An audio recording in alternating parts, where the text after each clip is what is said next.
tardes, qué gusto saludarle una vez más. Hoy en Los Investigadores Médicos abordamos la importancia que tiene nuestro sistema gastrointestinal, enfocándonos en el síndrome del intestino irritable y la disfagia, es decir, la dificultad de tragar. Comenzamos.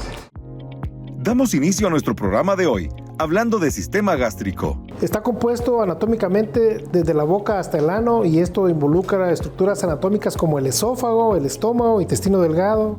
¿Qué es la disfagia y cuáles son sus síntomas? Disfagia lo define la dificultad de tragar. ¿Y cómo funciona Biosilat para el correcto estado de nuestro sistema gastrointestinal?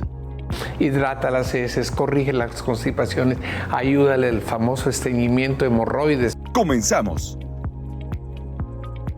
Hola, ¿qué tal? Muy buenas tardes. Gracias por acompañarnos acá en Los Investigadores Médicos, donde abordamos un tema muy importante. Ya se dice y lo ha escuchado alguna vez, estoy segura. Nuestro segundo cerebro. ¿A qué nos referimos? Bueno, a todos nuestros intestinos, nuestro sistema gastrointestinal. Para hablar de este tema tan apasionante, tan extenso y que muchas personas hemos estado escuchando de una u otra manera, me da mucho gusto presentarles a nuestro médico invitado. Se trata del doctor Maynor Aguilar, gastroenterólogo. ¿Cómo está, doctor?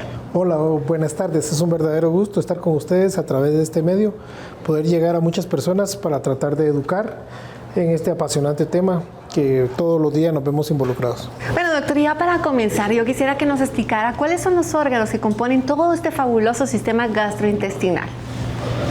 El sistema gastrointestinal es apasionante.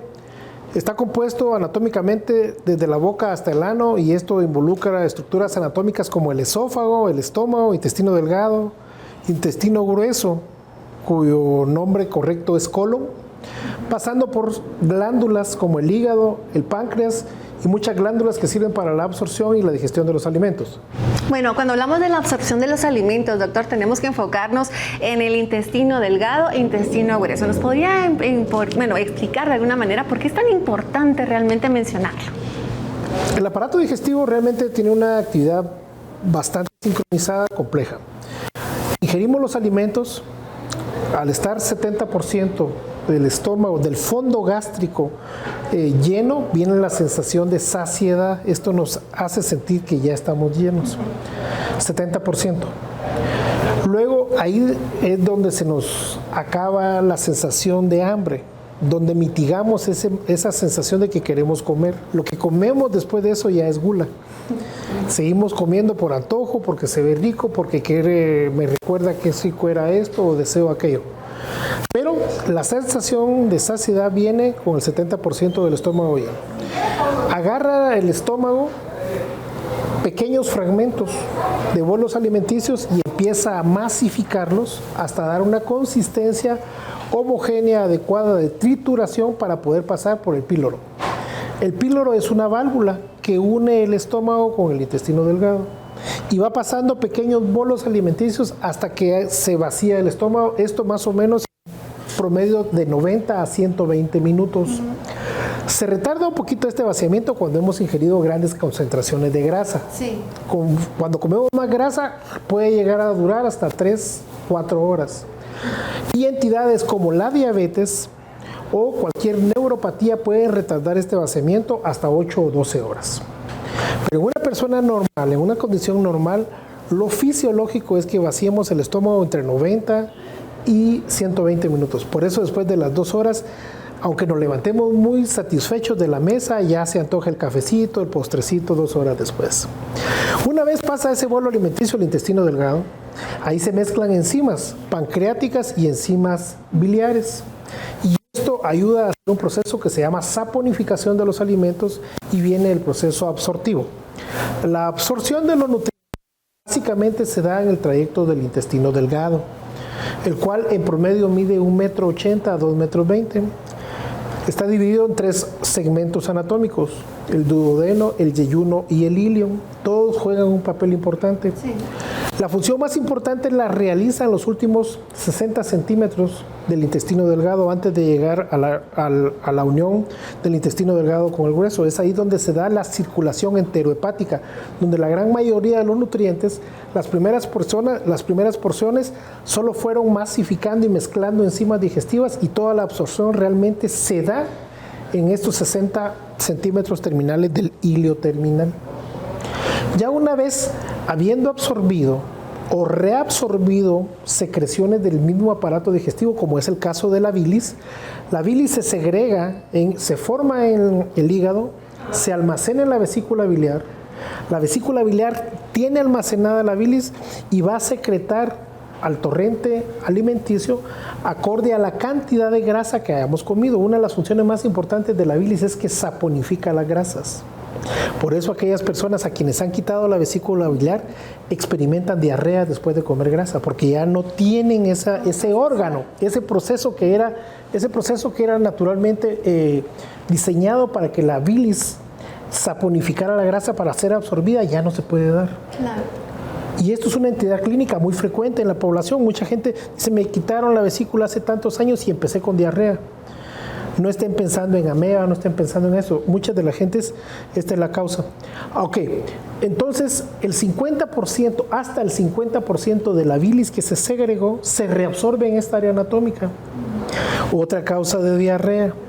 La gente quienes hemos oído frecuentemente en nuestro círculo familiar, laboral o religioso, que le quitaron el apéndice, pero hubo necesidad de quitar 30 centímetros adelante, 30 centímetros atrás, o frecuente en los accidentes automovilísticos o heridas de proyectil de arma de fuego que les resecan segmentos grandes de intestino y la gente está condenada a padecer diarreas crónicas. Hay que entender que la porción anatómica donde se absorbían los alimentos fue mutilada, fue eliminada. Entonces la gente va a tener síndrome de mala absorción intestinal. Increíble realmente porque se mantiene en constante movimiento, ¿no, doctor? Y por ello también la importancia de saber qué elegir, porque nuestro cuerpo realmente es donde empieza a desglosar las proteínas, los carbohidratos, las grasas, el azúcar, que también puede ser o no de beneficio para nuestro cuerpo, ¿no, doctor? Pero hablamos de un tema que ha estado muy de moda, por así decirlo, lo hemos estado escuchando mucho más frecuente que en años anteriores, cuando estamos hablando de la microbiota. ¿Por qué es tan importante y qué es su función? Llegamos finalmente al último segmento del aparato digestivo, que es el colon. Lo que se ha mencionado últimamente es la microbiota intestinal. ¿Qué es la microbiota? Es el conjunto de microorganismos que coexisten armónicamente en un hábitat, en este caso en el intestino.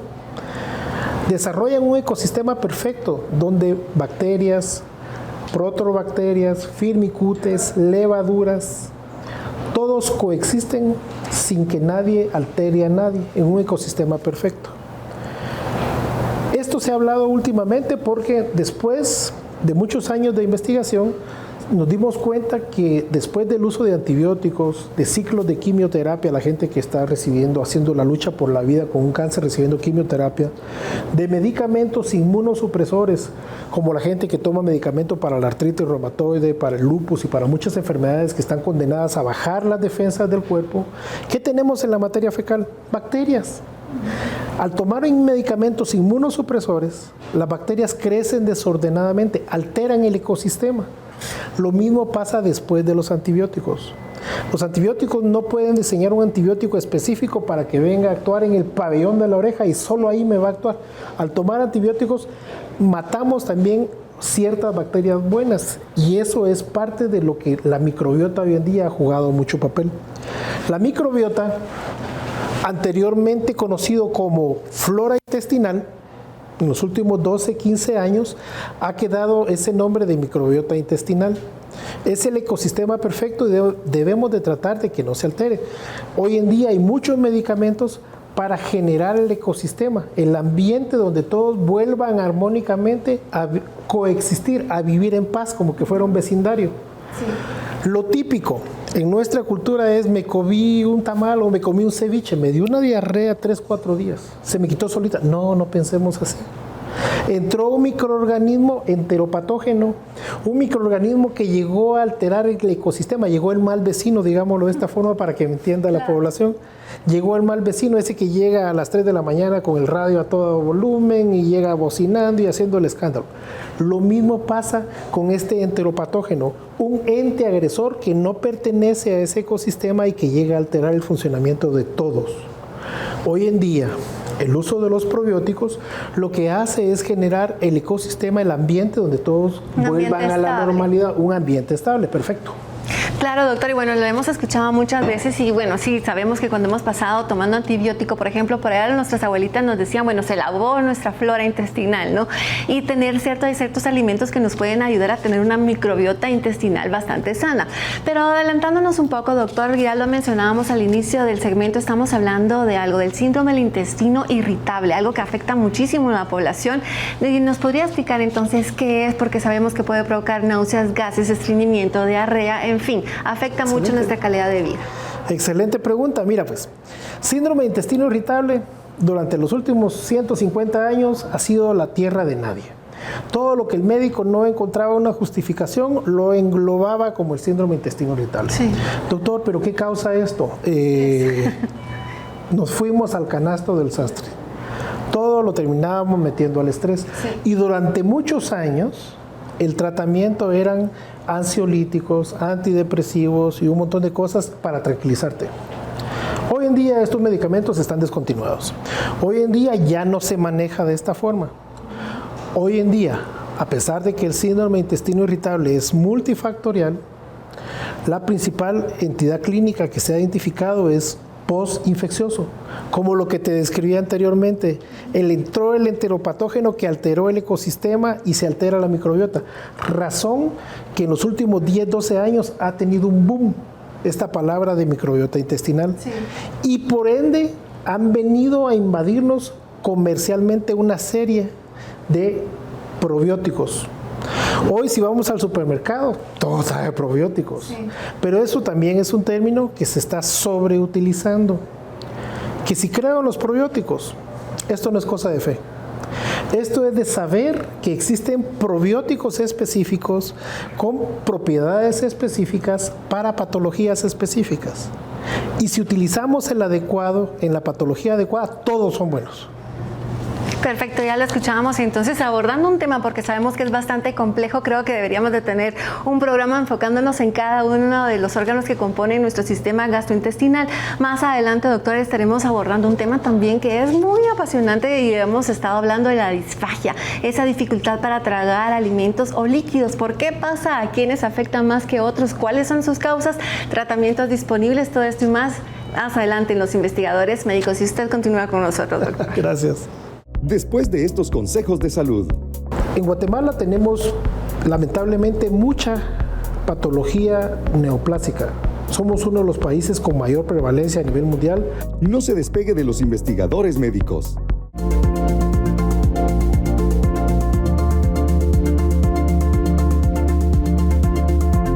Si tienes problemas con tu salud gastrointestinal y quieres obtener una respuesta adecuada a las mismas, consulta en nuestras clínicas de innovación médica situadas en Tikal Futura y en Villanueva. Puedes llamar al 30 13 35 96 para agendar una cita. Te esperamos.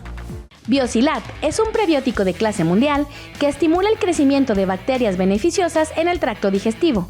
Además, ayuda a la correcta absorción de calcio y magnesio. Biosilat refuerza la barrera intestinal frente a los agentes infecciosos y nos ayuda a modular nuestro sistema inmune. Previene y contrarresta las infecciones e intolerancias alimenticias y mejora la salud intestinal. Indicado en el tratamiento de intestino irritable, distensión abdominal, estreñimiento y alergias alimenticias. Biosilat, naturalmente. Farmalat, liderazgo de calidad. Limtox es un conjugado biomolecular que contrarresta algunos de los mecanismos celulares implicados en el desarrollo de enfermedades, tales como el estrés oxidativo, la inflamación, la oxidación de ácidos grasos, la transformación y replicación de células anormales, entre otros. Limtox es un bioregulador por excelencia que ha sido útil de forma preventiva, pero también en el desarrollo de patologías como enfermedad hepática crónica, dentro de las que destacamos la estenosis hepática, hepatitis e incluso cuadros de cirrosis. Además, en otras enfermedades, como por ejemplo enfermedades autoinmunes e incluso en el aclaramiento de algunas infecciones virales como el virus del papiloma humano. Limtox es el aliado perfecto para la desintoxicación a nivel celular, ya que este regenera, restaura, repara y modula las diferentes condiciones para que nuestras células y órganos se mantengan de manera íntegra.